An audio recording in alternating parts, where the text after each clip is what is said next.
Musako oli otya olunaku lwa Uganda bangi muli mu Easter era nga muli mbikujjuko nkimanyi nti muvudde mu makereziya mu makanisa okuba nti musinza bamutendereza era nga essaazi no bangi muli malaga bya misana oba mugamaliriza neffe wano Quest TV wamu ne muzeyitama kyo okuba nti no afa obulamu tuwabu wa abantu okuba tubaweereza kubanga efe tulina kuba kyakola mulina okuba tubeetaaga nga tukyatuwuliza kati tulina okuba tubaweereza tubenga tubanga ate ffe Katonda atuyambye ensi etuwulira kati abaliko bayitire waliwo abaagala okuba nti teri abawuliza kankubuulire Abaganda bakugamba nti okuliraanya ennyanja si kuliira waliwo omuntu ajja okufa ku kyalo kuno ng'aweza emyaka 10 nga talinyanga mu studio muno naye ng'agirinayo ng'ali ku kyalo kuno obuzibu naye nga talinyanga mu studio nga tewali nga ani amuwuliriza kituufu bwe tuba nga tucyenjinga society Katonda akyatukkiririza ne tubeerawo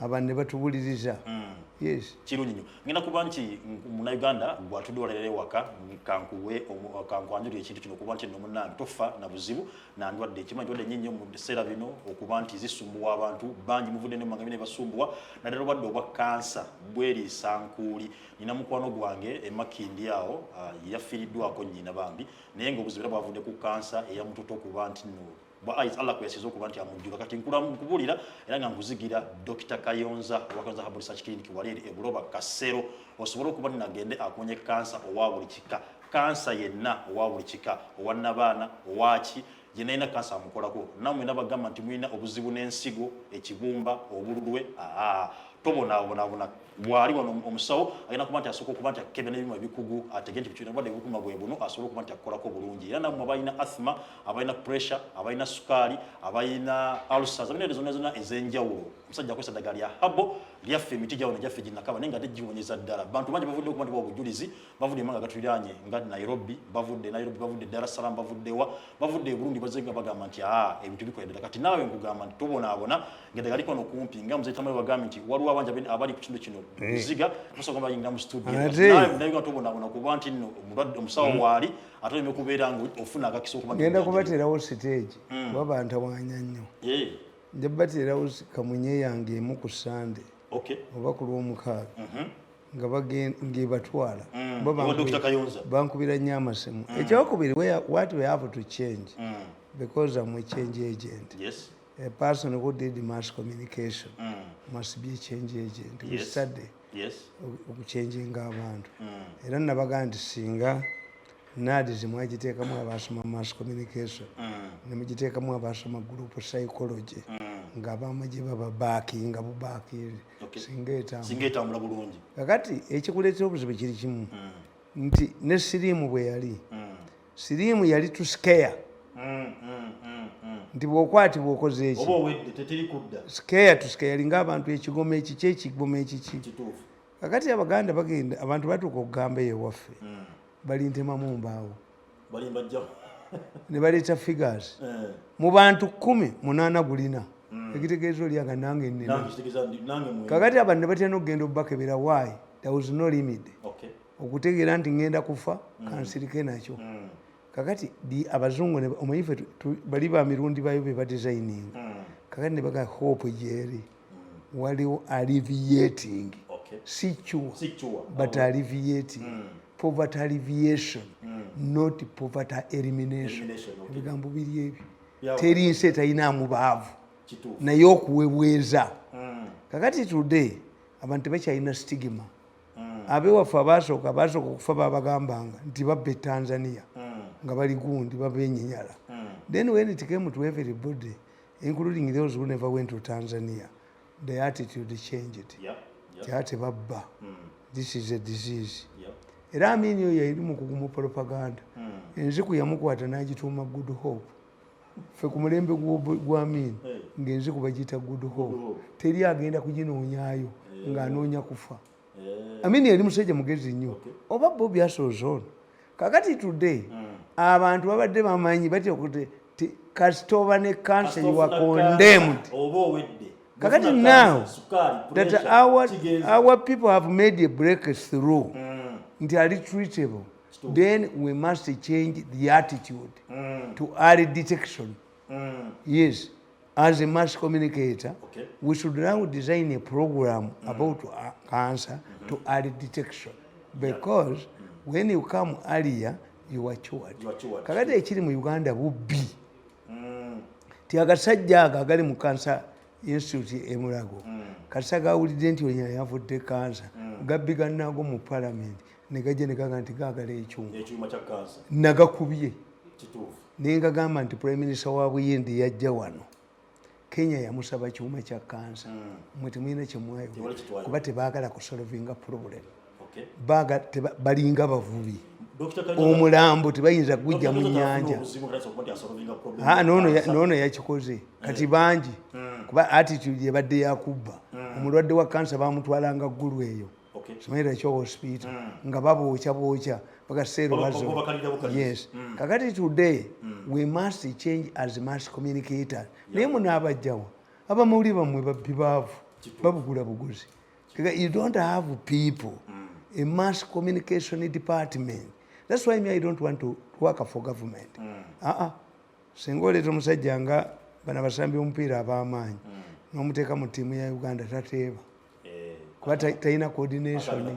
Buli muntu yenna ate buli ajja ayagala amulinnyeko naye yasaze ku gundi katalina kyova olaba nti Brazil bagikuba ewaabwe waayo.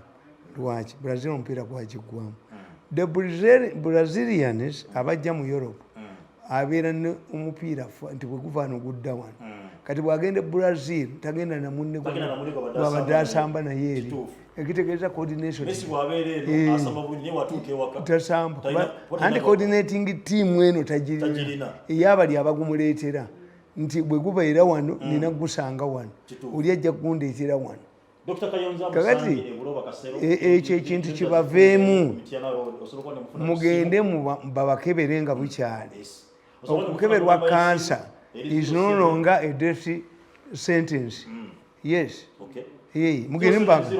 01-877-116 era tewali bakayonza balala. Omanyi abantu bana amagezi gaabwe ge bakola nti kati baabali baawo bangi nnyo. Buli ayunga yeeyita muzzukulu w'abali baawo. Abafere mwe bali. Kakati gwe genda wa kayonza atali kayonza ogayi tajjanjaba naye nga gye wagenze si ye kayonza. Yes, talina malwaliro malala. Olwaleero Gandaalo lunaku lwa Easter. Tatandika otunyonyola Easter eno. Tuweeyo kagundi. Nze ebintu ebyo sibibeera mu nnyo. Why?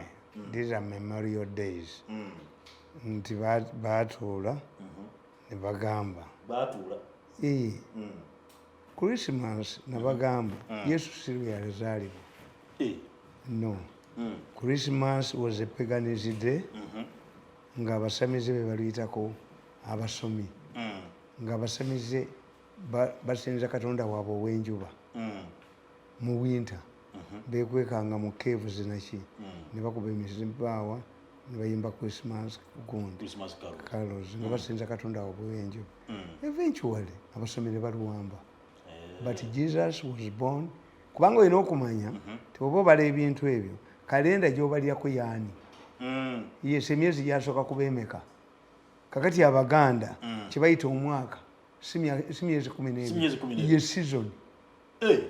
Omuganda season myezi ena gwe omwaka. Emyezi ena gwe mwaka mu omwaka nti Katonda atta emyaka n'abaza entengotengo ku ttale. Kati entengotengo ziringa ntula zimala myezi emeka. A season in Buganda is a year. 4 months. Omwaka. Okay. Okwagalidde kwa mwaka anakuzza bikongoliro nti kazza kasooli abeera omwaka gwa kasooli nga gutuuse. Is a season. Kakati olina okumanya n'ezo kalenda ezaasooka bakabaka ba Roma bagenda bagattamu emyezi yabwe okwere 12. Kakati ono mazuukira. There are many disputable contentious issues. Kubamu kati mu Abasiraamu mugamba nti Yuda Iskariyoti Yesu gwe Katonda bwe yateekako ekifaananyi kya Yesu. Yesu nti yayitayinza kudya nabbi we amukoledde n'amuyisa bw'ati. Ate kakati bo Christians bagamba he had to undergo it azuukire to give hope.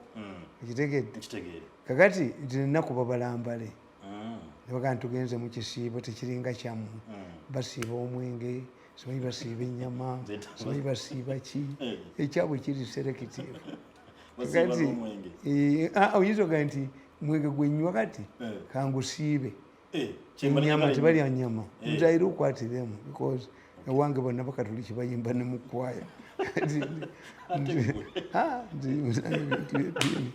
nze ebintu byeddiini ebyo mbigendamu mpolampola sibeera capuchat kubanga nze nsoma movement eno neeno neeno neeno nja kuwoza mu ggulu nja kuwoza kati therefore what is happening ng'abantu bwe bali mu gandaalo I thought kubanga abantu bagenda ne banga tuogerere ku kino tuogerere ku kino I plan my program nsabokkiriza abasirikale nabaddeko na polisi gye nabadde sigenda kwatuukiriza ne bangamba muzeeyi Tamale tuyambanga nayogera ku nsonga ya saako yalema tujogera bannaye bano banampulira zibi naye muwulire ne babasalako sente zaabwe azifuna mugagga nnyo.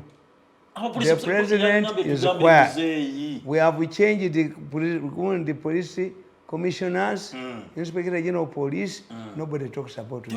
Then what pains me, what pains me, Tibazuairiza Museveni. They go over. Singa Museveni sees yes, and at Zogerako. Yes. Kakati ye, ya sidika. Nena fetuko mumwogerera what does he give me waliwo omugagga yayingidde wano eggulu yayingidde kiro Kamala ndugu yangu kutoka Tanzania Kamala waliwo omugagga yayingidde naye gwe yasoose okusinkana akuba ensonyi waliwo minisita omufere ennyo gwe yasoose okusinkana nga mulaba naye musajja mugagga bamugya entebe awo gyasula mu hoteri ali mu presidential suit yekendabe omulaba mbadde ndaba amasimu ku byuma byange agayitaŋŋana they have a meeting today muyinza embalaba nze mikwano gyange tunyumya mutungo yaliyo zabaddeyo bbiri naye musajja alemeddemu nze nabagamba bwe mpandiikanga ekintu tompakanyanga era eggulo nakubye akatambi akaali emutungo nga bagamba Mirundi neewunyiza lwabwoko banaye mukwano gufa mu ngabo lwabwoko yagambye omusajja nti if anybody harms that man I go for him omusajja ali very predictive buli kintu kyawandika kyonna kibeerayo naye what did I do to lwabwoko namugamba yes he changed nze nabagamba nabaweereza message allow lwabwoko to stand it is a blessing in disguise for Museveni's family. In Africa the first family is shunned. If you can get two people who can attract the attention keep up for yourself family yes kakati gwe lwaki ogaana omulala naye mbagamba ne mpandika akatabo kange nti the lion and the Masai warrior nabaga nti lwabwoko alinga Masai warrior tatya mpologoma tajja kuvaamu lwabwoko tajja kuvaamu kakati ekyo kitegeeza yesterday nabagambye nti kati abagenda okuwerekera Besigye okulayira ekkololo mutandika okutungisa engoye anti nkubuulira if the two fail to give way as it is like nabawandikira mu katabo kange why Museveni's succession will be bloody mu 2017 ne mbagamba nti once two rivaling groups are fighting over each calls a right you cannot find a solution. Lwabwoko cannot give in for Kanyerugabo. Yes. Ate Lwabwoko akimanyi sizala wagenda mukola ki sibe sitayinza musiba it breaks down the family. Two, Museveni is known that if two people are fighting over a job mby'abagoba mwinaabagoba ate kakati Lwabwoko yakimanyi nti bw'alemerawo ono naye agenda gamba mutabani we nti naye ate Lwabwoko era tavaamu. Lwabwoko ajja kutuuka ku baloti nakibagamba yes ate Lwabwoko He is a self-made person. But is it bad like me. Is it bad omusajja yali gate man in London. Nomugani kati ye richest man in Uganda. And he does not attribute his success. Self-made people tuyina ebizibu ebi. We don't attribute our success to anybody. Yeah. Kituufu. Two, tetukanikibwa. Nze nakyentya. Nani lipeebu. Emyaka 8 nakwata ne passport yabwe n'egibaddiza. Ne mu office gye bantu sirinnyangayo. Nze musajja mu myaka 9 atasabanga ka appointment kulaba Museveni. I had my chance. What I did not get from him, I never get it. Let others get it. Nze natomera. Nze matira. Okay. Yes. Kubanga kasobera self-made. Kiba kitegeeza nti toba na ba advisors kati nze kukana advise me. I'm the chief advisor of myself. Kati onkwante.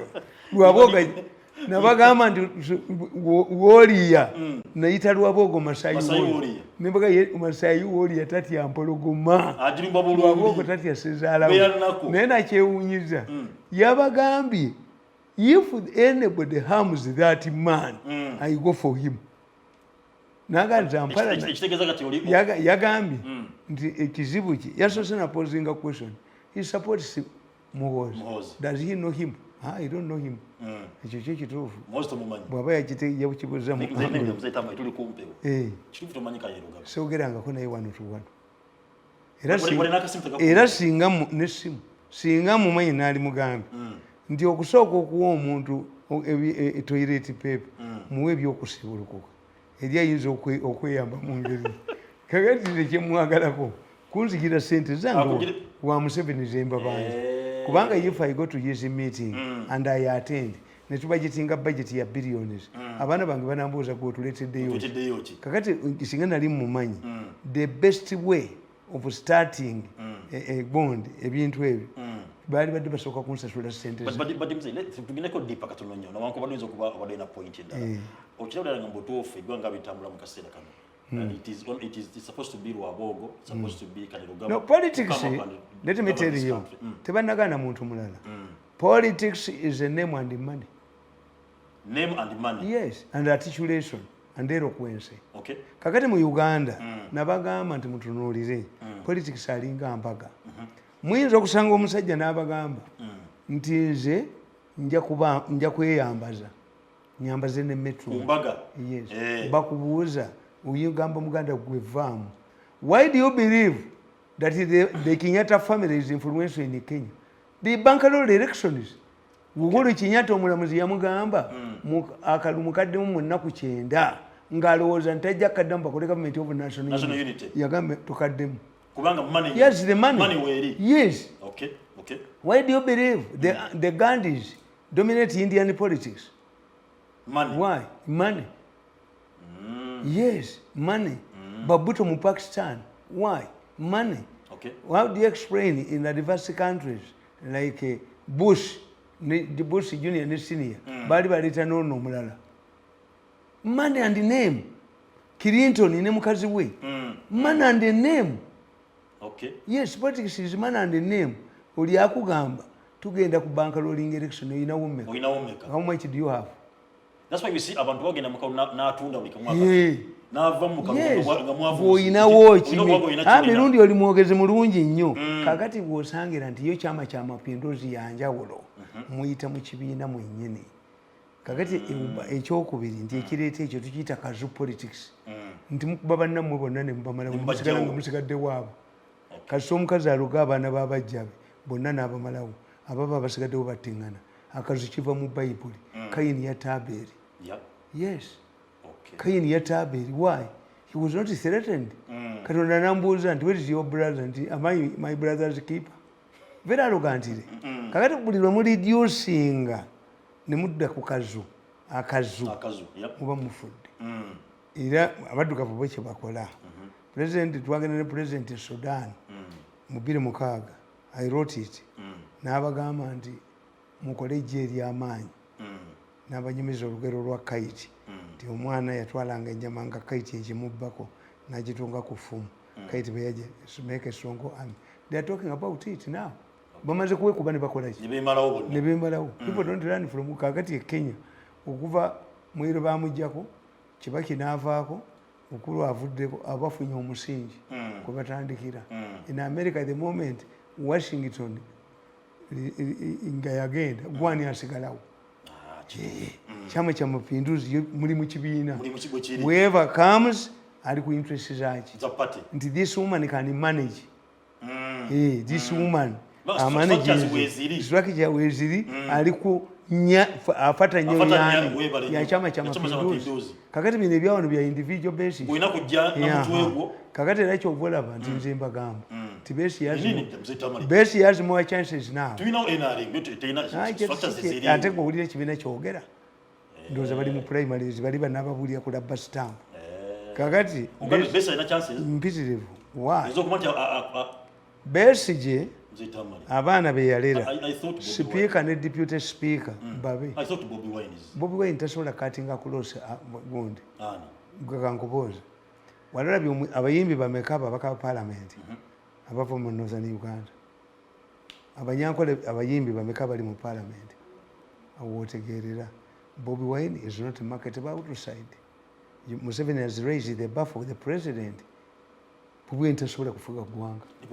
Ndi commander in chief Bobby Wine outside abade invited against him. Andi ngugambye baliyo bameka bwe yagenda ne bamukubira emigomo aliwa Kasiyano wadiri alina ye. Kakati ekyo kubine gamba tiba abaganda mu kipalo baba jemu. Abaganda temuli kubanga wotegerera nti gwe family yamwe bajijjamu ku mikolo gyambaga nga temulinamu mperekeze temulinamu ya the big boy wachi. When you look at the hierarchy of Uganda for the first time in history wachi ne bajja ko lera baleta binayisa era binayisa bamujjako era Paulo Muwanga batulimbireko abalunzi bente ente ogikamira ku ddiba lyayo lyennyana nerowooza nti eri ku nnyana yaayo naye kakati president si Muganda vice president Muteso Katikkiro Munyoro Nabbanja Munyoro. Kakati teberera ku the three pillars of the state executive parliament ne chief justice temuyina yona page boy. Kakati bwetulya security organizations muyina mwana kakati ate structure y'amaje ate ya police kati Buganda egenda ku ntikkanti yati kimbagambye tulina omusajja yakwata ente gye bayita Buganda n'agitwala mu Lufula kati asigaliza mu Lokoni kati ali mu birikola linda bakazi batunda mu Lokoni tannakakasa nti ebbango baalitwala ebisambi babitwala emikono asigaliza mu Lokoni n'esibo yakyayimba mu Buganda ku ntikko naye nga asigaliza mu Lokoni. Kakati nenkubuuza bagenda ne batugamba mama waffe akuzi amagumba gatandise okuva ku ki waliwo sisafaliranda nagamba buba balongoosa amagumba ne bagazza ku ki kati ne mbagamba kakati omukazi omukadde mbonyabonya waki bamulongoosa akabina baawe yafa kati akalongoosesa baawe yafadde mubunyabunya waki musimanyi sajjale simanyi biki omusajja oyo tannategeerako and politics is numbers and this but let me tell you when I look at it because me I get it time and I've studied the history of this country mwe temumanyi nti government ya Museveni yebadderesa abaganda mu government tulina kye tuyita Buganda boge nti abaganda balina olutwe tebabaagala beekolamu nnyo ekisenge bo tebalowoozaako nti baligenda mu independence so they fought for their own independence until they are forced into Uganda. Kati bageneratinga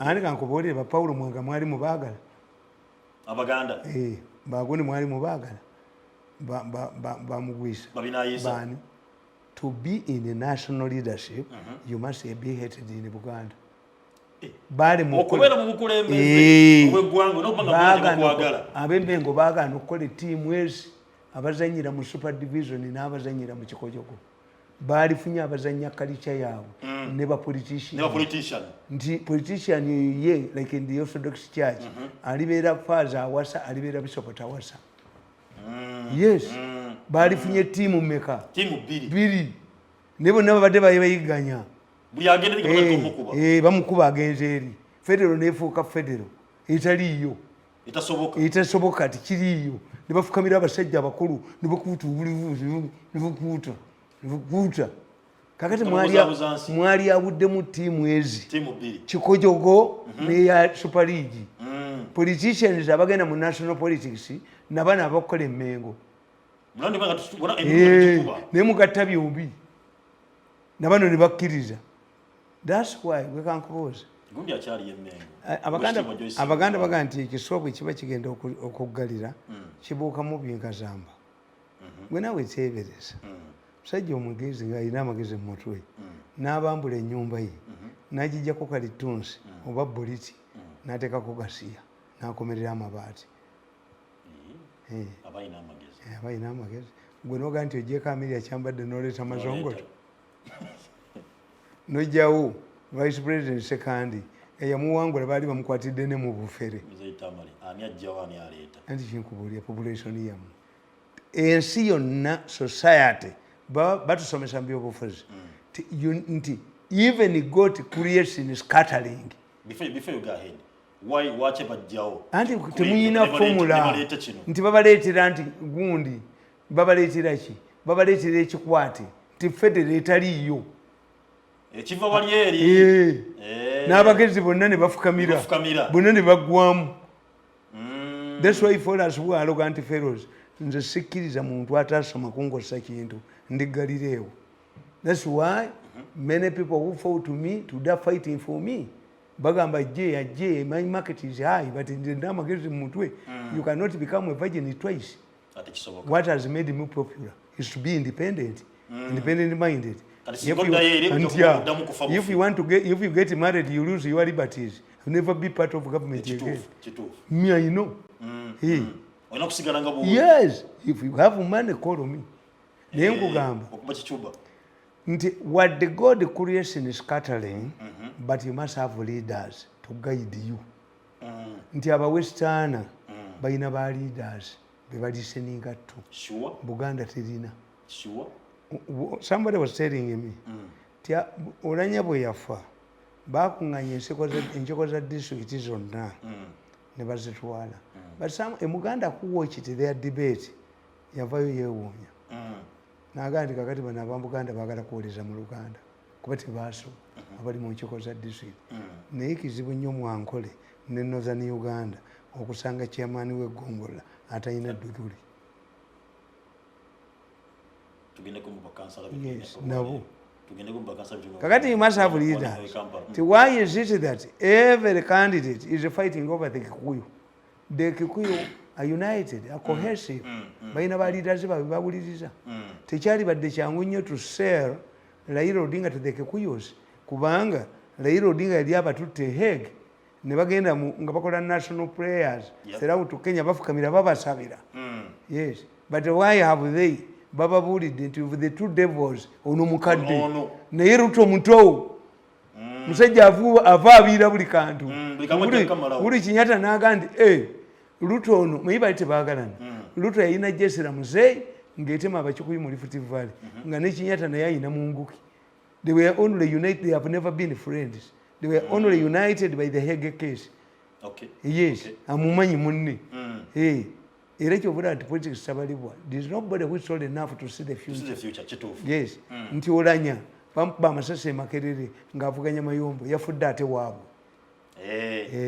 Bukiri. There is nobody who is old enough to see the future. Waliwo kagundi kenalabira ku social media nga omukulu ava Bobi Wine n'agamba nti teetagira politics. Tali esagala kuyingira byabufuzi. Mu politics batugamba ti ebigambo munnabyabufuzi byayogera tebimukubya mpiiyi. Yes, it depends on the situation. Maybe he was pushed in. Mugamba ne president nti yagamba nti the problem of African leaders is overstaying power. Kakati anti yalondebwa.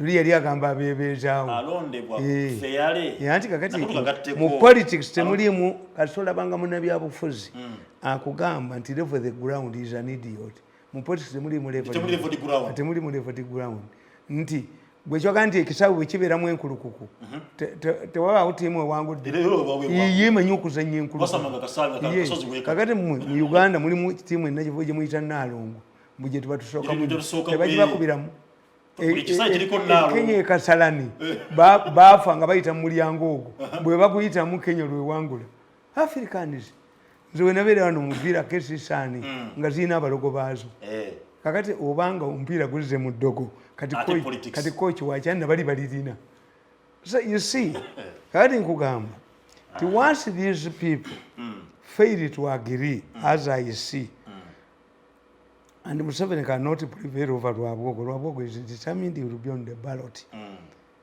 wekitegeeza Besigye ayina one ti Besigye Bobi Wine byakola Besigye yabikola dda 10 years nebirema era nagenza okulaba abamonita nga bamuwaanawaana Bobi Wine what Bobi Wine is doing is what Semwogere was doing here Semwogere hosted an international Christian Democratic Union Semwogere nga tava na Bagerman what did he get tewali foreigners balina police yaabwe bwe babba obulu mu kinaana Commonwealth Observers Group Obote refused to meet them but because of Margaret Thatcher in Britain yagamba Uganda needs an experienced hand give Milton a chance the British maintained an advanced training team in Uganda ne Tanzania advanced military team ne North Korean commandos the North Korean commandos are still here webali nabano bwe bajjira kubanga Arsenal ya Obote yonna katuusa biki byali bya North Korea ngoyinza okugibivaako anabo bye bali balina mu nsiko yes Semwogere yafunamu era Obote bwe yajja okuggulawo Christian Democratic Union Semwogere bamujerega tiero leta kuzinaga nti have not gone there for baptism kakati naye Obote yabaga nti mmwe mu Africa Obote yaluggulawo olukuŋŋaana mukolagananga na musajja omukazi tadiciding opposition mu Africa abakazi Semwogere ne beekandaka bigundi byo Besigye okuba Twin Towers was in America yes Besigye tabe Bobi Wine tafunya ali mu European Union mwaka yes and a few people but Besigye ya raising enfuufu mukazi was an international figure true Winnie Byanyima cannot be compared to this to Bobi Wine's wife yes two when I played that tape Lwabogo was saying people are saying that I'm involved in people power I cannot deal with those hooligans Bobi bayita ba hooligans tayina kyabalabamu an educated man tukita polytechnic theory you must be educated at a certain level to rule a country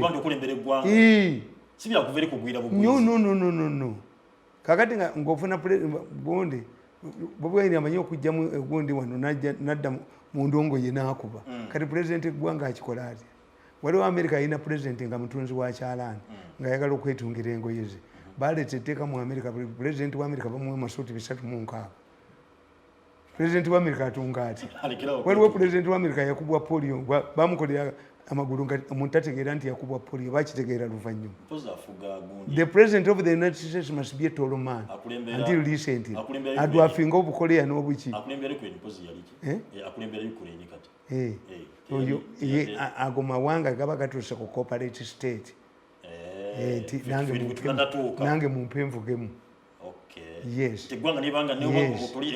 oba tugeze kati bwogenda mu Nordic countries ezo nogenda nga gundi eyo yes gundi bagita bati Ireland y'abakatoliki you find many women the men are doing strong work and they leave the issues to women when you see too when a country is troubled the Minister of Foreign Affairs must be a woman musikangabo waliwo bali ba troubled ye Kenya waliwo omukazi bamuyita Amina women are they have infectious smiles what kakati musikanga bayinza ogenda n'abaga nti I'm a woman. Do you think we can kill people? I'm also a mother. I'm a mother. Yes. When your country's image is threatened, you get a female gun. Kenya defense mukazi. Yes, it comes up and gun. Kati Rwanda yakoze strategy. Rwanda yo yakiriza ba refugees. Ngabo processing. Rwanda sente zegendo bafuna muzigenda mu national cover. Ezawan. Singa ababbi mu prime minister's office bayingiddewo da. Singa kati obuvunga kikicho no obubbi obusuma. Ate Rwanda ne bwega nti basigaleyo. Why? It is a strategy. Abatusi bali 15%. Kakati abo kabasigaleyo bafuke bannansi akaluba kakubirani.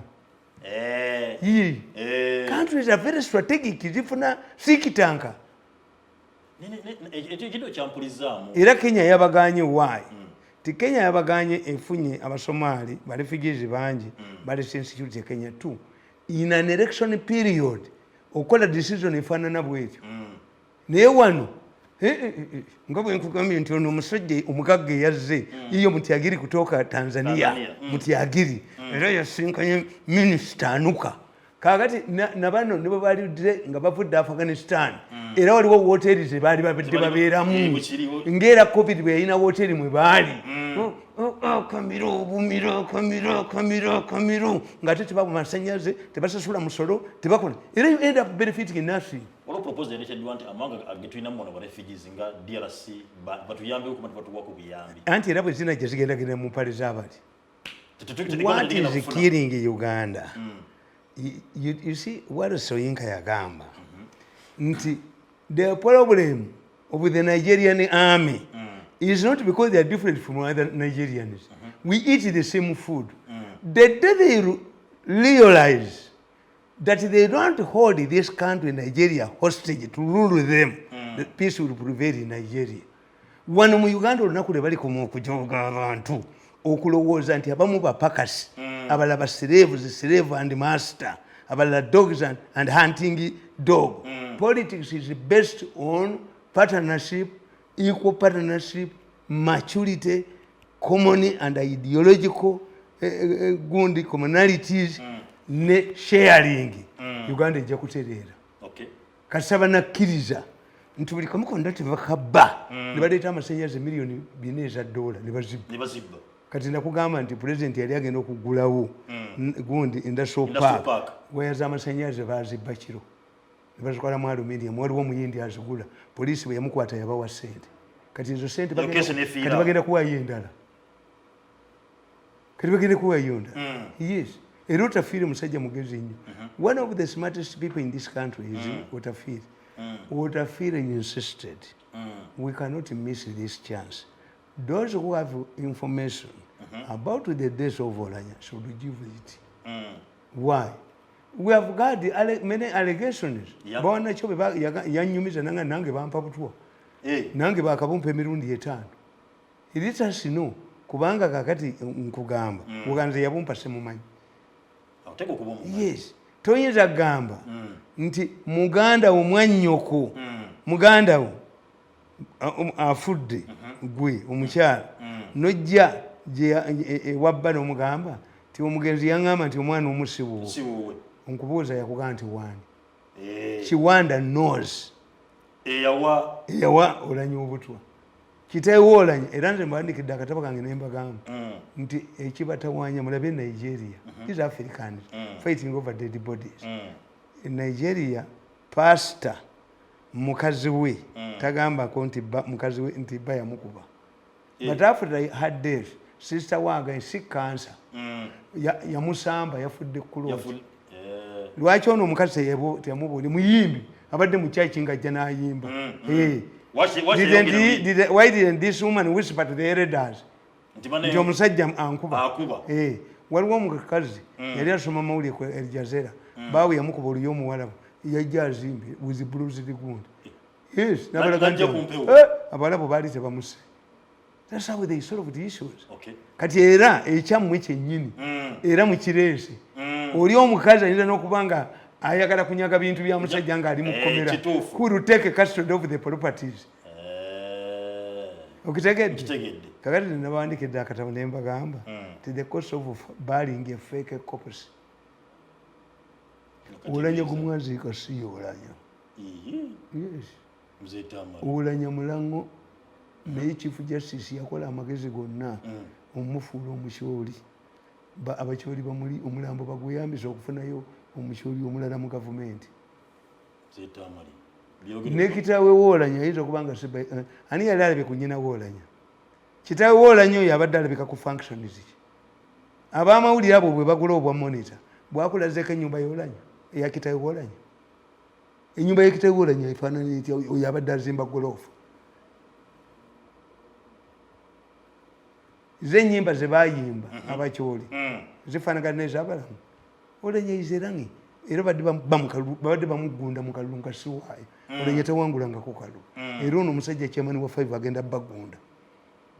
Kuba kati balina ebintu bibiri. Bano abeeralimu tebakola strategy. These people have incited the population against you near by-election. 2.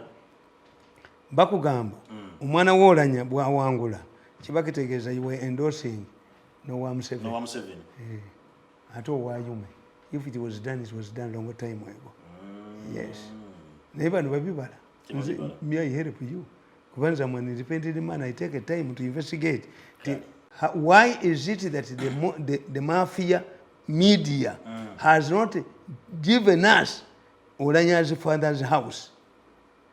Even Mao had problems of translating the man's speech. Why? It was in Langi, not in Acholi.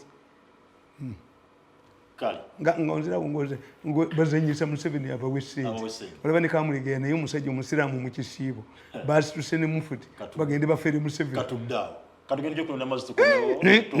Kamulegeya yakala amaaso bala omusajja Kamulegeya yakala amaaso naffe awo nagwe woli mu ddiro lyo atulabira ku Facebook oba YouTube nawe tukwebaza kubona ne markets oba mutako airtime oba data nosobola okuba nti otugobera tustiming live ku Facebook ne ku YouTube kwetu yosobola okuba nti otugobera era nga nyogera okuba nti nno mbagamba nti gwinagala okuba nti nno temagana oshanane olabike bulungi akasuka abireka kali mulaala ayina obuzibu nabagala okuba ntereza ku lususubo abakyala mwe nga mwine ebizibu by'ensusu embalabe ng'olina binnamakula olina obugalo obwakona olina ebintu bingi nnyo obuzigo byakwokya genda okuba nti ogenda omukugu Brenda mukisa mugagga wali eri ku Mabizi complex asobola okuba nti atereeza osusulu olubiri yakutumidde alhamdulillah nabaddeyo kituufu nawe agala okuba nti oli musajja oyagala okuba nti otemagana onyirire obenga odda buto nga olamuze Tamale wafaanana ofuna kamasaaji oberenga olusurukakkana genda ku Brenda zibadde asobola okuba nti akukolako n'okuba nti akujja obutya mu mubiri gwe n'abeera ng'owulira kantolooze kamunguluze oba nti ogwamu amaanyi mu kaseera genda babenga bakugjamu obuta mu mubiri osobola okuba nti otereera Brendas era abalina abaana abagala okuba nti nno mwagala basome emirimu kubanga abantu bangi musomye n'emirimu tegiriwo ate nga abantu ensundwadde twala omwana asobola okuba nti akuwuka mulimu guno bamuyigiza okuba nti akola massage asobola okuba nti akola ku nsusu z'abantu akuwuke gwe ayagala okuba nti oyagala kweruka totawaana tuyagala okweruka nedda noonya walala ye akola ku bantu osigala munno mukkalayo alina bu always nakyo always obusigaza olukubuka lukusobola okuba nga tutemagana bulungi newabawo ne kano kebateeka anti aging nga bagala okuba nti manyisa obukadde obeere ng'olabika bulungi Brenda aza kuba nti akukolako osobola okuba nti omufuna ku namba y'essimu eri 0779 001719 779 001719 ne Kampala omusanga ku Mabirizi complex oba wali enaalya after Mogas opposite Orex petrol station osobola kuba nti omufuna ejjinja totabana kuba nti ojja bijja musigale ejjinja musobola kuba mufuna ali ku Jambula Street Arcade 82 namwe ab'emukono wali opposite National Water wamu n'okuba nga namwe abali Masaka Kyotera totawaana genda wali ku kizimbe ekitibwa genda ku Regina Street Masaka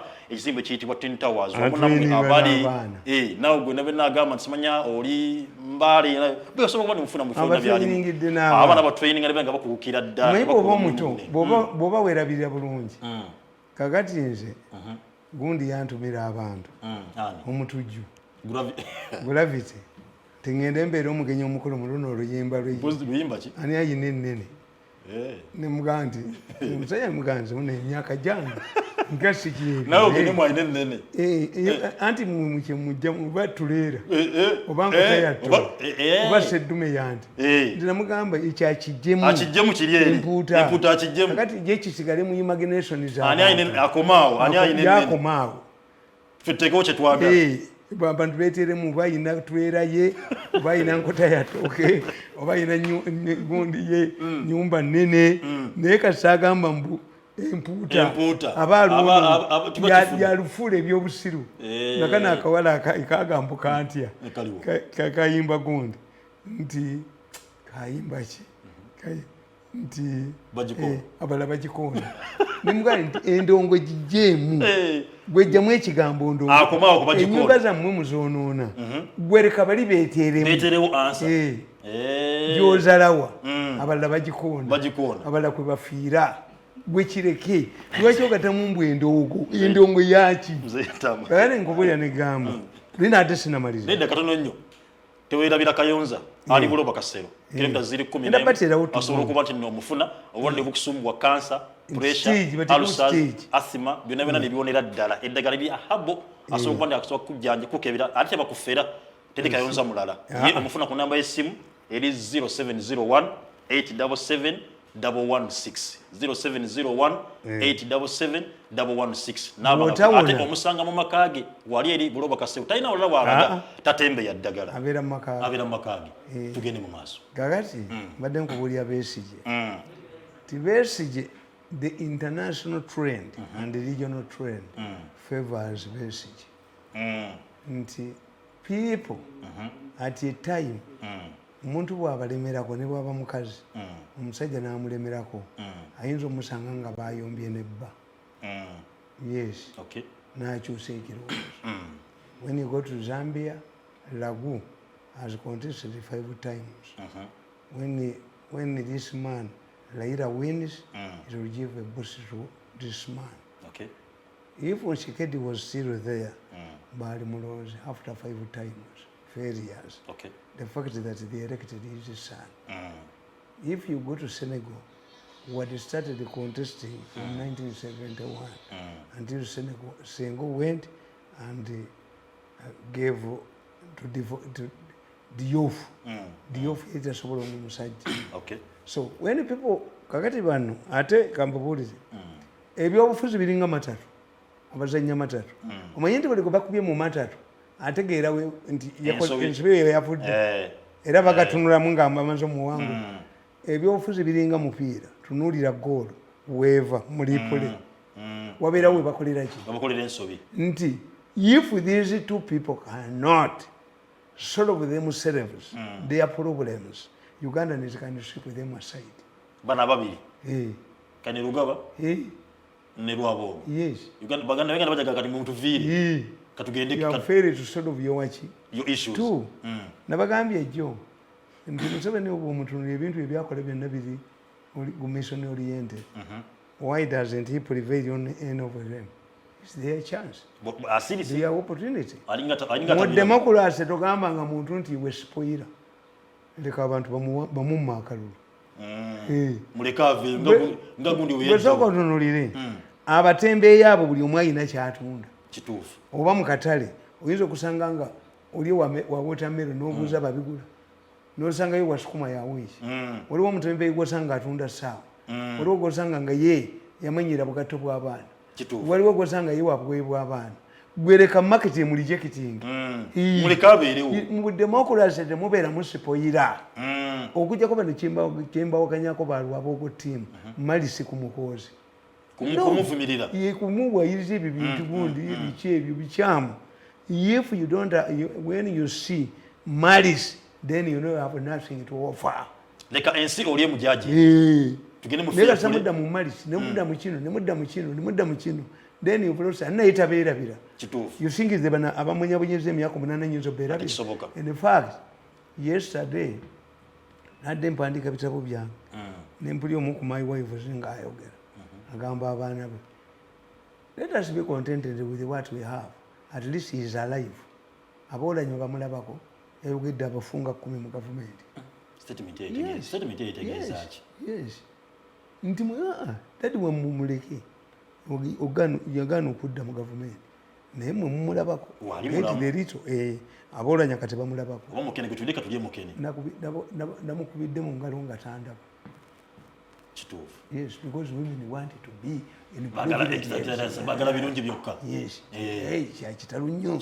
Ekyo vala baba kyoga kya kitalo nnyo waliwo yusi waliwo abakuumi waliwo. What do you get? What the risk? Is the risk equivalent to what you get? Can't you get these facilities outside? Outside. Yes.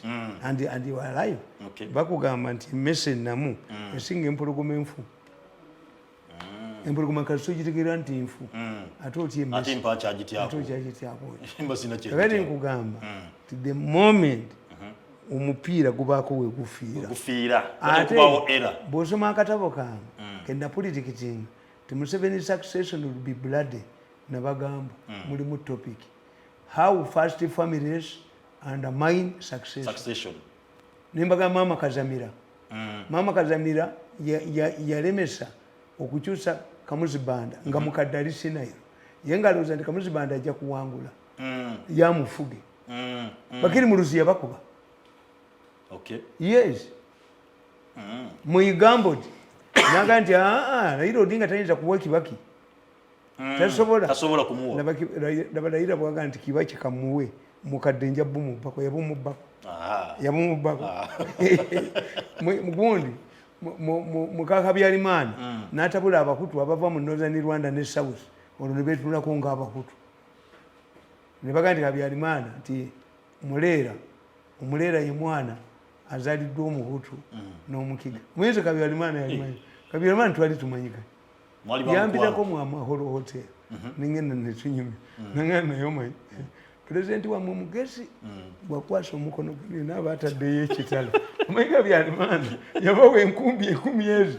Byalimana n'ajja wano yabateekako n'ennyuta. Byalimana ye yabawa passage okutunda emmwanyi za Uganda. Even the Kabaka passage teri Kigali. Kakati agenda okulaba nga ate bano bamukuba abayekera nangamba pulezidenti we wammwe mugezi bwakukwasa wanene abaina kyakwese mugongo. I talk to him. Ndegundi wano ambassador wa Rwanda mu Uganda first secretary bamwitanga Deogratias Bahunga yali azze wange okukyala kozi manyi wange eri abala PF nibakwata ne benzi ne bamukwata nimbiga yidi. This man will think that I trapped him. Nze na mutrapi. Nze mulese. Muliko musajja agende. Mumkwatire wakiri walala. Mumkwatire walala. Okay. Na yesi one.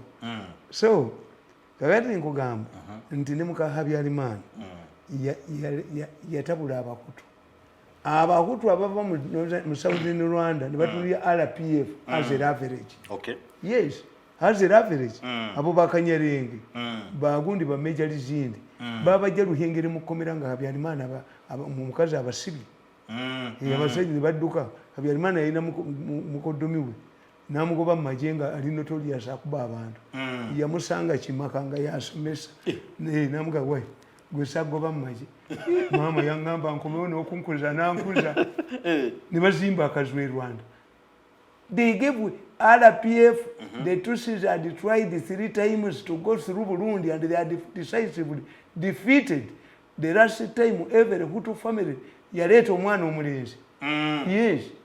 But when this woman, Agatha Byalimana, divided the Hutus, they gave RPF because these modernity Hutus, you call modernity Hutus, like Alex Kanyalenge, omukazi Agatha Weringimana, yafuuka prime minister gwe batana 210 baatunya RPF and naffe kati era oyo omukazi namulabe mu Arusha. Byalimana n'agamba nti the prime minister should go back to Kigali and do this. Oyo omukazi Weringimana n'ayimira n'amugamba Byalimana, I'm not your wife, don't shout at me. Olwo bafunye RPF nabo kati balesa okuzimba RPF nabo kati bafunye military ki wingi. Okay. Eventually who is there? Where is Alex Kanyalenge? Where is Ruzindi? Baliruda. But these people messed up themselves. So when I see them messing up themselves, nze nga ntandika kubala timata tumumutegeerera kasita musanga situation nge situation yeyo temugisobola gisolovinga muba mutegedde nti ekintu kyammwe muba mukoze eki mugenda kukiyiwa kubanga ne mumbeera ba Luganda nga muzze babiri mu race abantu baga nti abantu balemeddwa mu family yamu mutwalo Kituufu. Yes. Nze Tamale. So, ngaluga nuva ku nsonga eyo. Waliwo ensonga eri mu kusumula n'abavubuka ab'omulembe gwange gunene, omulembe gwaffe. Ensonga ayina trips, Bobi Wine ayina trips z'akola ennaku zaddingana mu bazungu. Ono obukulembeze naddala mu Uganda, bwetuba tukyusa obukulembeze oba mu Africa, tubujja mu bazungu oba obukulembeze bwina kufa. No, you see, but Bobi Wine teyasoma international relations. Bw'osoma international relations is the interaction of states and non-state actors in the international arena. Okay. International relations ekutegeeza you study how with the bazungu conduct themselves. Abazungu balina phrases mutategeera. Nti when the bazungu said no fly zone, ne South Africa eryetula ku Security Council, yo yalowooza nti bisaawe. Ebyo basibye. Okay. No fly zone ne Gaddafi tekitegeera. Why? No fly zone Gaddafi baali bamuganyeeko nga bamutaddeko bbaani y'ennyonyi era bwe twagendanga Libya nga tuyitira Tunisia teyalabanga ekipya. But no fly zone means nti ewakaawo togenda kufumba mmere. Ekitegeeza amatooke tugatwala, amanda tugatwala, sefuliya tuzitwala, enku tuzitwala. N'amazzi ne tugatwala. Easy. Ebisaawe byali bifuuse legitimate target for attack. Tewali muddukavu yakitegeera. Okay. Kati abazungu balina kye bayita engagement. Nti tetunaba kumugjawo. Tetumanyi omukazi ali South Africa ali mu Tanzania. Okay, they are stable. We don't know what is going to happen. Mu region. Sudan eri fragile.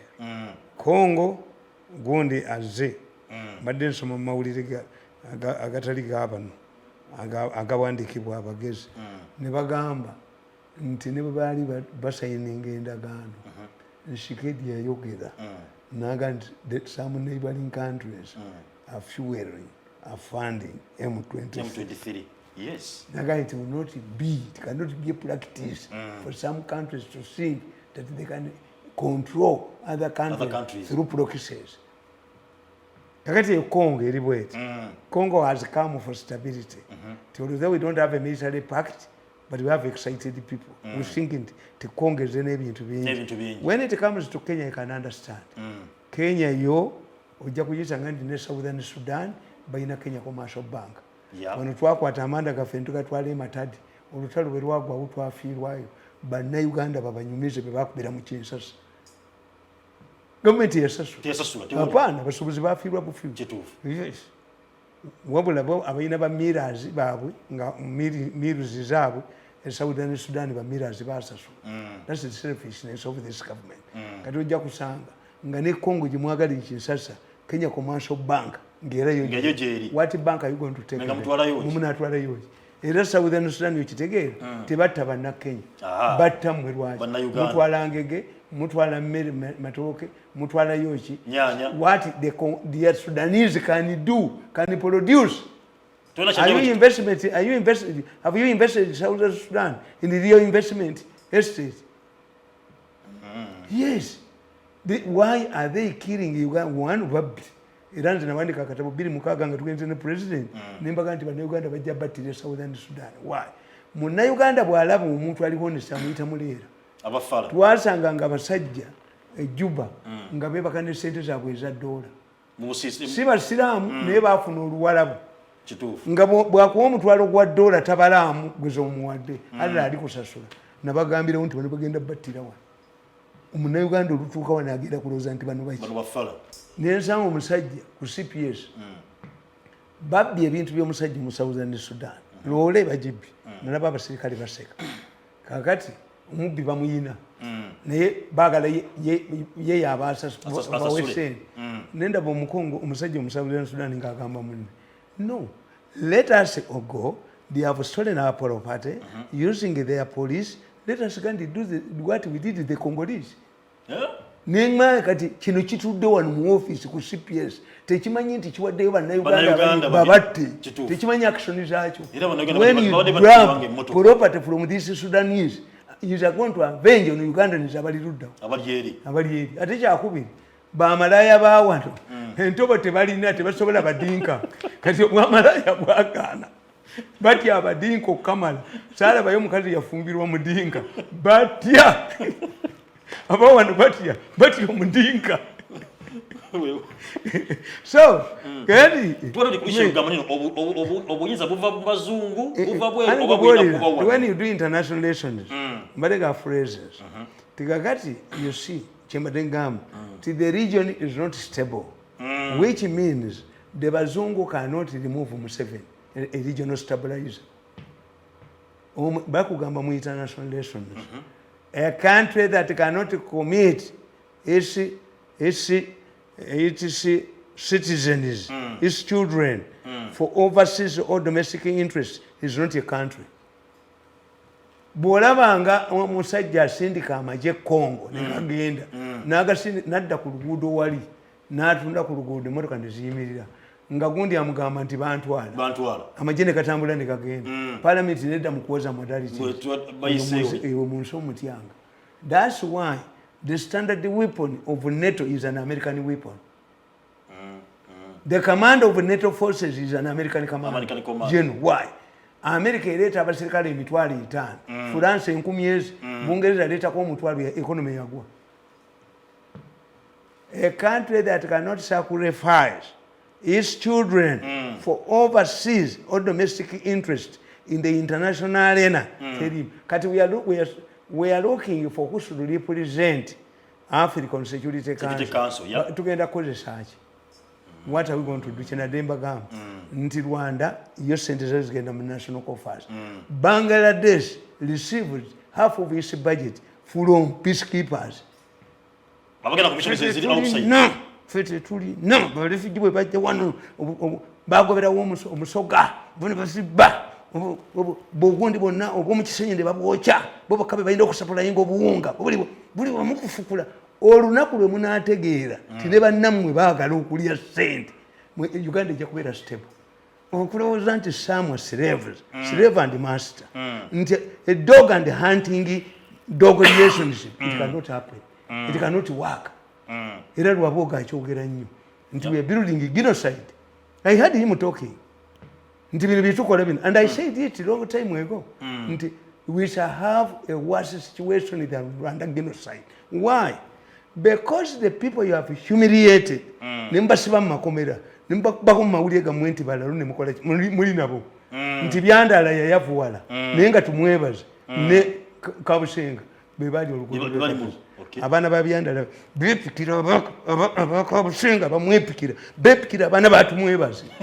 Nokwata Nazari omukazi atalina mwana n'omusiba kubagenda okufuna omulimu nga bakoledde emyaka 7 mu Ministry of Education n'afuna omulimu mu UNESCO ne mumukwata nti yabba n'abantu 3 milioni 35 milioni 35 nga handling billions ne bubala okubba ne budduka n'entu waliwo kano bajja babitente emitwe. Yes.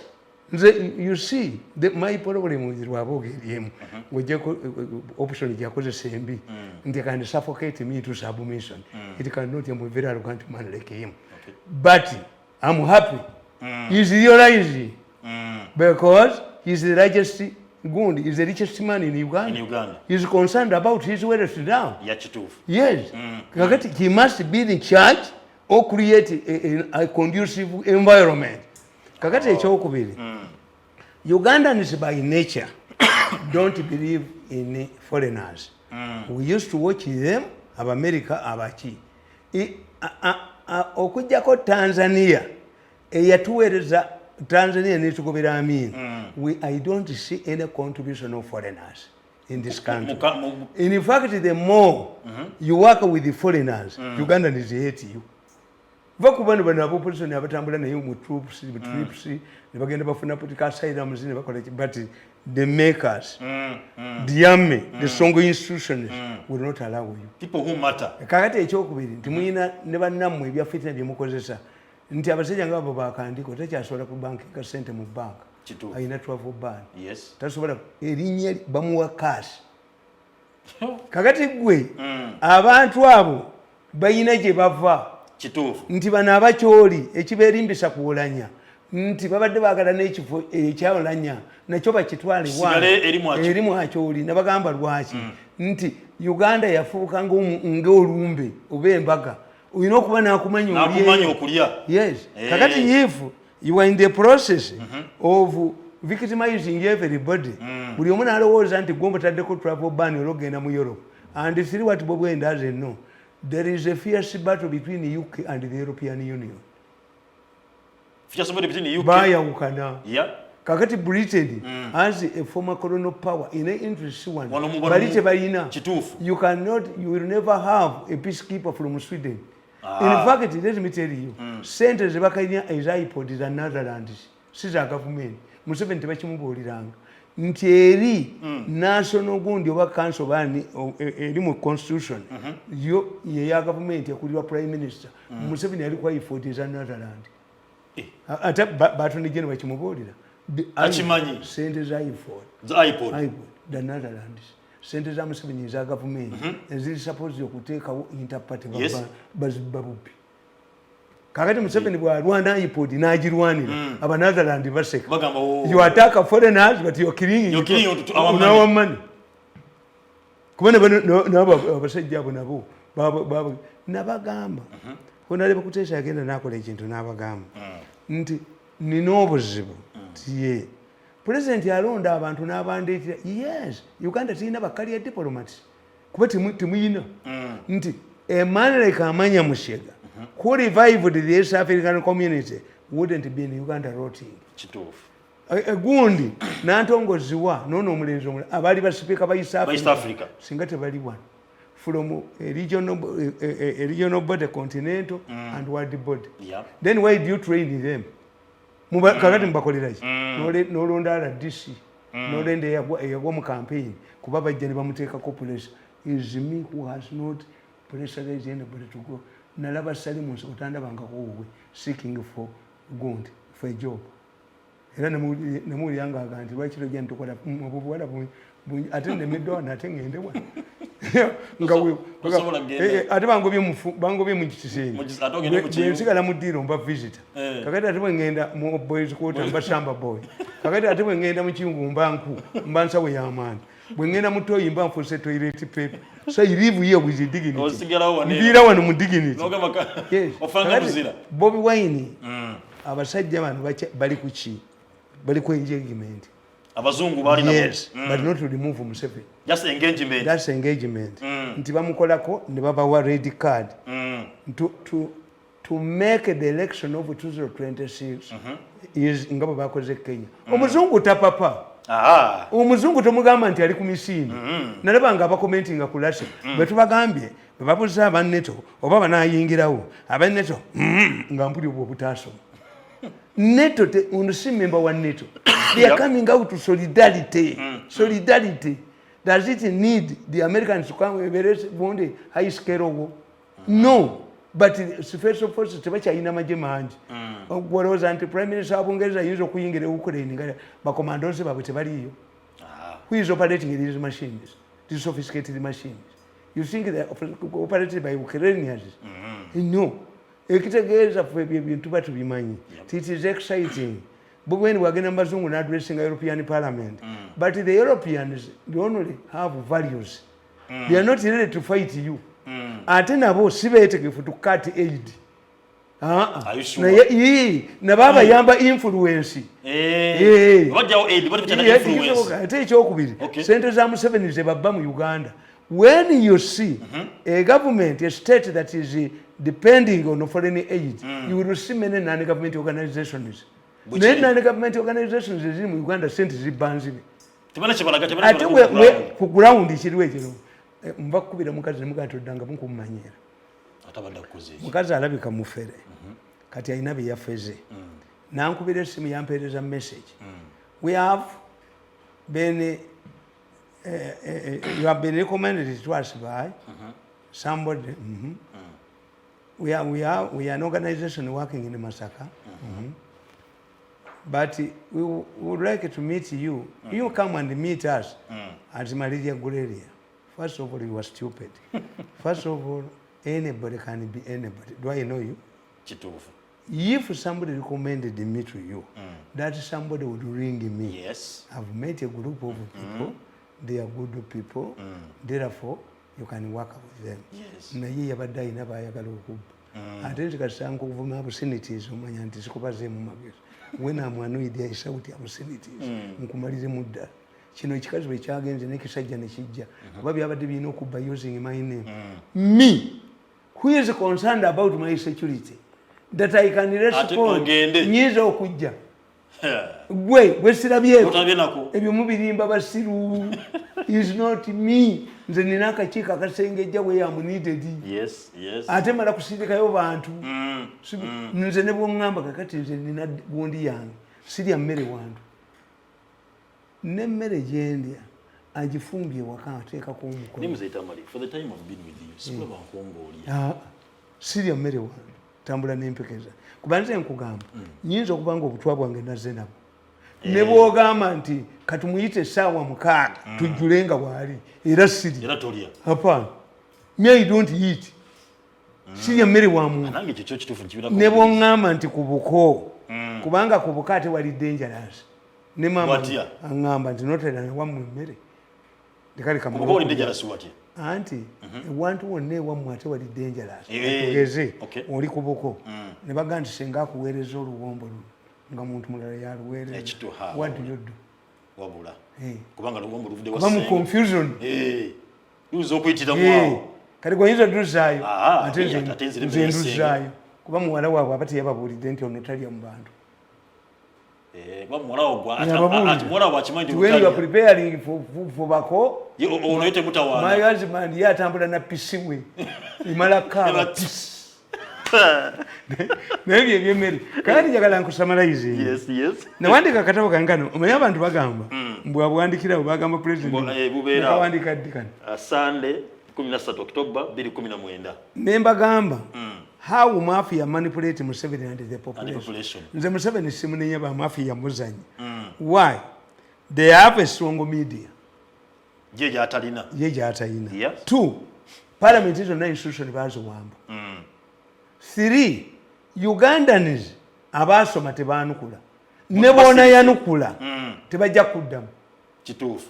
Ndikakati today nobody asks how come that in all previous party functions Olanya has not been featuring with his father. Why is it that former Vice President of Kenya only talked about his mother? Is he like a Jesus? Didn't he have a father? How come nti nyumba ya bangami nti bamuzika kumpi ne nyumba ya tatawe ngate feature waliwo amalalu galiko abantu bameka ninkuga no this man Enanga is not speaking on behalf of the police. Enanga muyina ayina jajja instruction. Wangama command police. Enanga ayina jajja outside them. Simu police. Ask Enanga, how many times have you talked and sat with the director of side? Enanga achibabuli. Enanga ayina gwayogera naye outside the police force. Bwa wakananga mubatula. Zikasowa kananga nkubatula. Atubuli.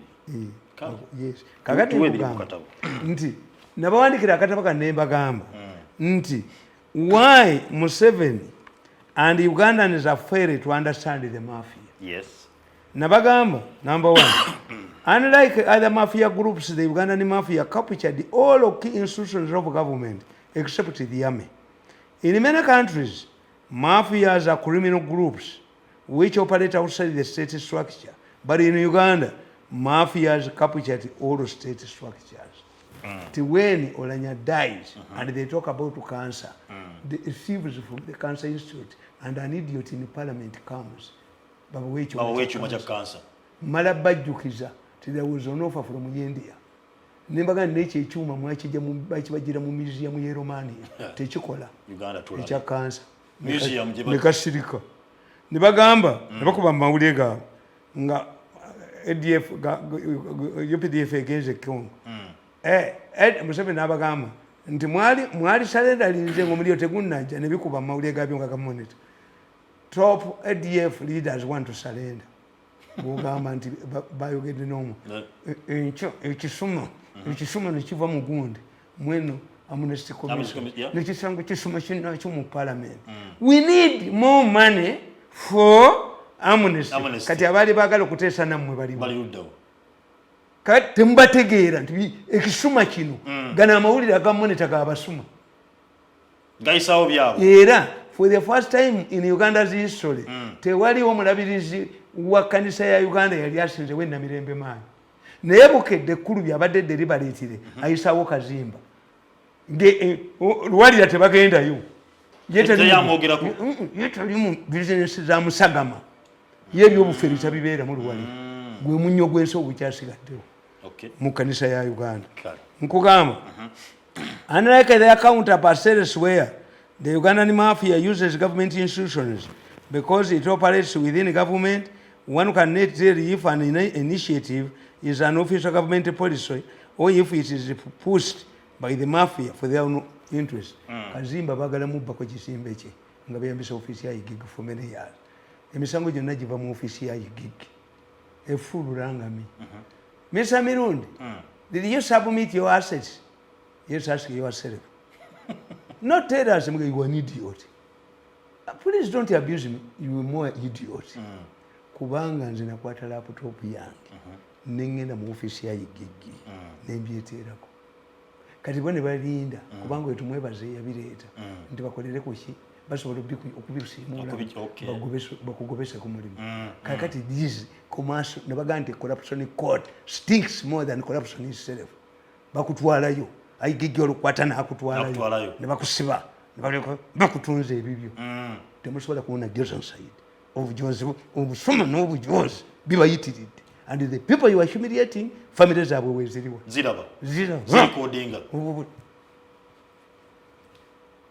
ako anti tebula nebu waliba womukambwa bako kamu omutayi nekagalamira esi kudimwa nebukoma okujo byonna obuvubuka buli obu bwe bubikola obuvubuka bubi era bwe butawanya family ya Museveni nabuyolo nobukomera lwabwo gategereka ne muhozi yes anti bwe exploitinga gundi bwe buwandika ebiwandiiko era bwe mba nakubiddeko kano meeting zekabeeramu naye nga kamuwaga kuliziko kamuwaga byako kakati nkuga namba 3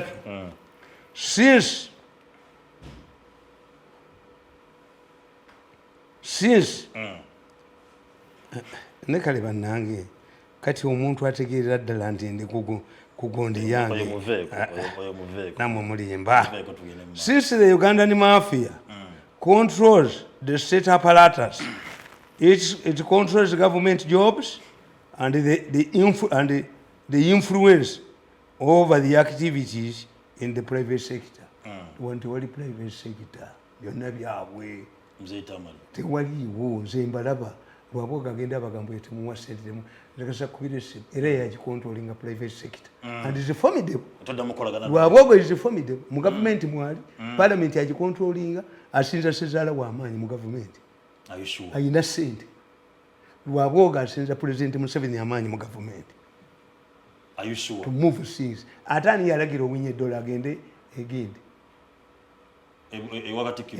olowooza bano bakamulegeya kasita afene muhozi yayogedde kakungulu nti nasoma naye kamulegeya nadduka kamulegeya ne mufuti ne mulimba mu kisiibo nti mwegase n'ab'ekibuli ate ekibuli kitegeeza ki kakati ambasada wa Uganda gwe bagoba e Washington ate ayinza okugenda mu White House n'ayogera n'egundi ne Biden bali ab'ekibuli kamulegeya omusajja omukulu ne mufuti mugende mulimba omusajja president mukiku nti mwegase twagala unity tebalondanga kutemulondangako basiramu kuva ku gundi kati bagala sente empya ez'okulonda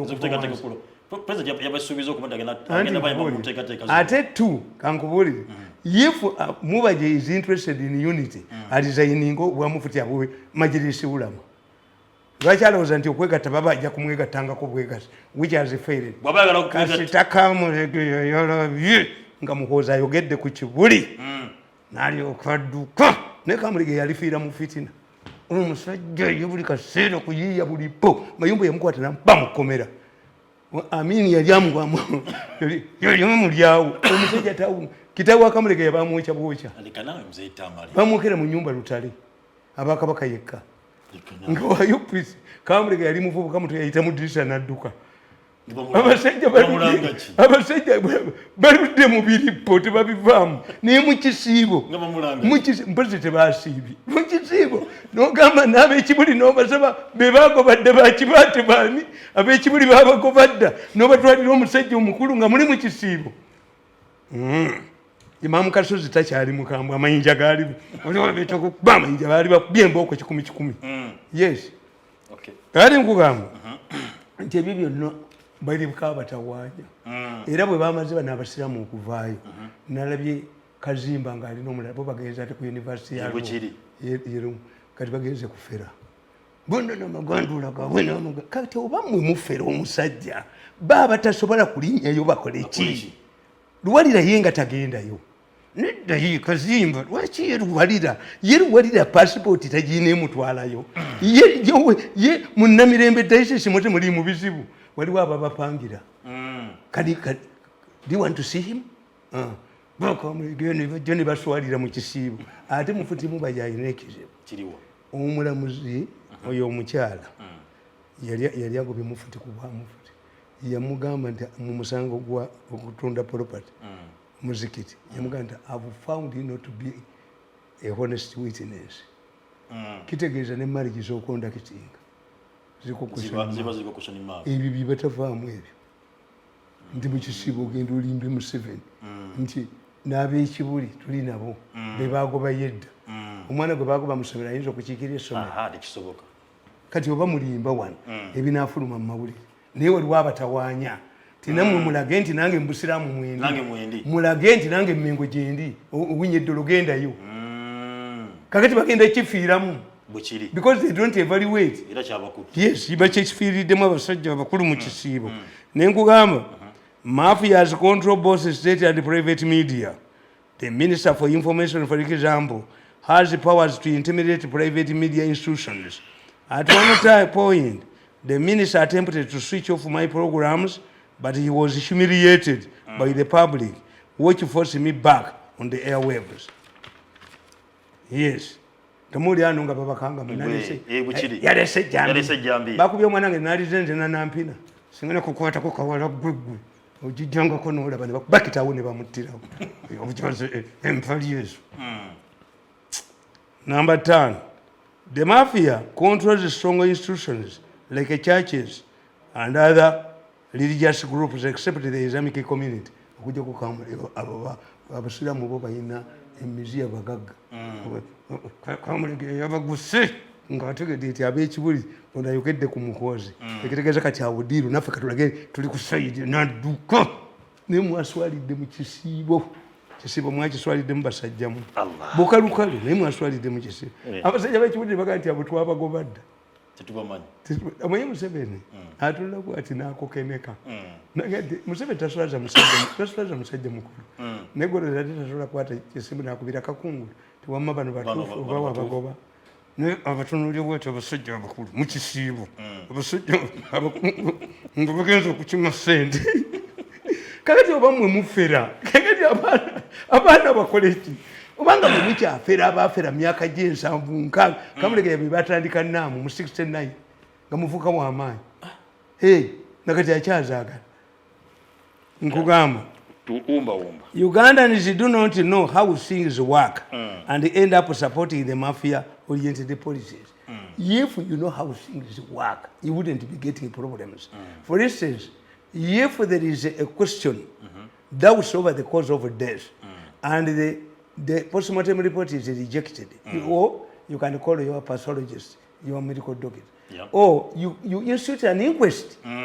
Nimuyita abantu abo ababiyina inquest. Kakati Museveni yete attorney general ekyo takimugamba. Tabimanyi. There is a possibility of an inquest. Tabimanyi watakimugamba bigambye. Tabate babimanyi. Accelerated military ranks nazo zizi. And when you tamper with the workings of the military to satisfy the certain groups, abajasi bagala kubateekamu omuntu gwe bagaya nti naye yakubawo emmundu. Yagikubawa. Twali naye luddawa. Afuuka bw'ati. You can easily undermine the workings of the military. Kituufu. Nkugamba nti kakati ekyokubiri, if you know how things work, there is no MP, a sensible MP, who can make a noise over the coffee deal and the hospital deal. We are coming to those issues on Tuesday. Yes. Why? What Parliament guaranteed the humanity loan? Yes. How can you guarantee this loan without looking into the agreement? Which provisions were put in the agreement which you can invoke in case the two parties, each of the two parties fails to implement the agreement? Yes. Breaches the agreement. Eriwa. Nolaba omusajja nga muwanga iyasoma ina diguli abantu abamu tuzibajjeko nedda abantu tutandika okuyitayo diguli muwanga omusajja ina diguli satu nodda ku TV yegwa mulimu nze besifaako naye muwanga ina diguli satu noga nti buno bubbi bwennyini the issue is nti babadde oli sente bazibba ezaki sente ezeddwaliro bazibba babadde baziyisiza mu supplementary olw'okuba lutalo lwa munda ono n'azoogera kati Besigye agenda okukwata ku sikanda ezo mujja kubula bwe mwogerera mwe mubijjiyo mwekube naye Besigye ajja kukwata ku sikanda ezo agende ng'abalaga nti eddwaliro lyasasula emirundi emeka kuba kati mubyogera kati buli omu ayagala kwonoona munne tujja kuwulira n'abalya sente za covid because the battle is an inside battle. Omusajja bw'aba akuba mukazi we omukazi n'atandika okwogera obadde obba eggaali fe ab'ekyalo tuga tobowa agenda okukwata ku sikanda ezo azikwateko ensewuliikirire bweti omanye omuwanga yagambanga mbu Museveni sente z'akozesa olunaku bw'oba yagala okumanya obungi bwazo ozisimba okuva e South Africa ne zituuka e Cairo kati ebyo takyabyogera abyerana kakati nkugamba nti mafias control traditional institutions were aware that people have a lot of trust and faith in these institutions. It becomes a big problem to those who try to alert the public about dangers of mafia infiltration into traditional institutions. Buli omu agenda Mmengo, buli muntu yenna agenda Mmengo, buli atabula gavumenti agenda Mmengo. Kakati munnaffe omukinjaaji asigazizza mulokoni mu gavumenti temuliimu muganda alina kifo the only high ranking muganda ndowooza meya wa Kampala tulinayo namba 2 mu NRM aliwo. He is not involved in daily politics. Ali mu wakibiina. Katumba yagambye mbu motoka ezitali mu bikubo ezagundi zitambuza ebijambiya zitambuza ebijambiya ate kankubuulire naye mbasekerera. Do you know nti it is better a criminal ng'akozesa motoka ezitali za taxi kyangu ozikwata okusinga okukwata criminal alimu ya taxi bwekiri. Kakati Katumba amala teyaliogedde kintu ekyo. Balikoze investigations mu intelligence who uses these vehicles bwe zaali badde nga za gavumenti ne bazibabuulira kubanga ne bwogenda ku road block kweki kubuno butolozi enamba zibeeramu eza gavumenti zisasula balaba bulabi enamba ne bakeberamu oba eri feeko eba eriki oba ntuufu. Kakati ne bwe kiba a trained spy wa ISO military intelligence singa ayagala okuyingira mu taxi tumukunde yayina mu 40 tumukunde yayina emmotoka eza ISO 40 mu taxi nga nzimanyi naye nga ziriko ebikundi byazo kubanga ate camouflage. Kakati bwe kiba mpozi Katumba amala yabadde abaga nti abantu batutegedde but if criminals then they are fools because the criminal must move with the proper documents. Kakati oyo Katumba amala gye bamutwala mu kugamba gala gigundi yebe ebikola akafekete k'omu Kampala kati kave ku boda katandike n'okukwata emmotoka bakanyigeza omuwino kamalirize. Mafia is used respectable institutions especially like the women groups, human rights groups, youth groups and the law society. Mafias control public opinion in society and make leaders their stooges who they install and displace. Amucheya opinion polls. Eza Kabusenga ziyakolanga. Kadaga ina 50%. Museveni 30. Ate mukazi wa Musinga. Nga ziri amucheya. Museveni akube kataga mbabazi ayitewo kakati bwe bategedde nti Besigye ova mbabazi omu kuba ayinza okukozesa advantage ya Wikirezi temangalo yakomyewo ngaava ate okumanya basirwa abamonita kakati ate mayanja mutuufu ku temangalo ate mukyamu ku ttaka lyawo you monitor people when you are writing a story but they are arrogant fellows and some are not naturally gifted. A journalist must have an inquisitive mind. Yes. When I'm writing my story, like lawyers, when the lawyers are handling a case, they have a devil's advocate. Don't write to satisfy yourself. Nalabo mugwagwanga wandise mu mutira wa Sunday wedde. Mbu Suleiman amagezi ge yali ayina tiyagawa mutabani we. Are you now agreeing that Museveni is an intelligent man? Are you now monitor agreeing? Two, unless you were stupid, you were fool. Suleiman yalina mwana mwende bwenzi. Suleiman yasaba Katonda ekirabo kyaki. Did God give the same gift? This was a gift from God. From God, yes. Yakimusaba. Did this man Suleiman is his son in a musaba. Amagezi ge yaje wa Katonda ng'ekirabo gali heritable. Kasojjo gwe awandika mawulire ga monitor ati yowa gwawandika kati kitaawe yawandiikawa bwe kitaawe yawandiikawa kasojjo gwe n'obuwumba tuutubwo kuba kaagala okugamba kati omanyi baba agiwenga beerabira Museveni is a highly intelligent man, yes, but he has not transferred his wisdom to his son. They are different people. Banjawulo. They grew up they be shaped by different situations. Nakati gwe nze mbalaba. Nze abaana bange oyinza okugaa nti bange okujja kuno Juni. Bali basajja bali quiet. Bali pole nnyo wali mu parliament nvuma aba parliament bamumanyi. They cannot even understand. Ayinza n'obbaga nti oyu uncle wange. Yes, but they went through good schools. I did not go through good schools. It is an explanation. Do you want also Muhozi to go to 71 to start fighting Amin, or he should fight his father to be a warrior?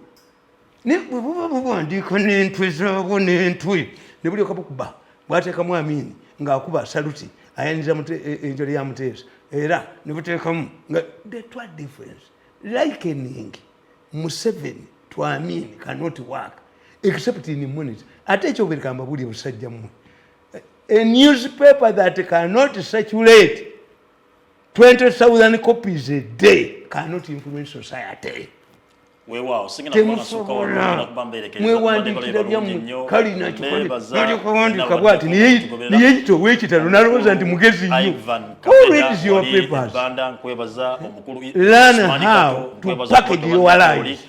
Omukulu lumujju wali kirevu edeje nkwebaza nti awandiikamu mugezi. Sara emakindi awo mwina abagala okumati mu yakafutali abasiraamu mugende ku makindi awo Sara wali ajja kuba bakafutali kapirawo kabeerawo nga kategeerekeka wamu n'abo gwenena nebaza HM Nibra Secondary School ayagala okumati twala omwana abeere ng'asoma eddiini ey'obusiraamu wamu n'eddiini abeere ng'agisoma bulungi nnyo Nibra Senior Secondary School wali egayaza Manyanga ajja kuba makikolako bulungi mbebaza mwina okumati mwekumiddeko tusigala nakujja kuba wankya nzereko mutumba amatali y'egende Kampala mukadde nze ku mutumba yali bakanye temulimba musajja mu kisiibo tusingana nakulujja kuba luwankya esawa musajja mu kisiibo abakulembeze b'eddiini ne balimba omusajja mu kisiibo nga be balimbako babagobadde ekibuli oba babadde boogera nja kubuuza pulezidenti amanyi oluwalabu naye ate leero tebalyogedde mu luwalabu ab'ekibuli baali bategedde amanyi tibano twabagobadde. Assalamu alaikum warahmatullahi wabarakatuh.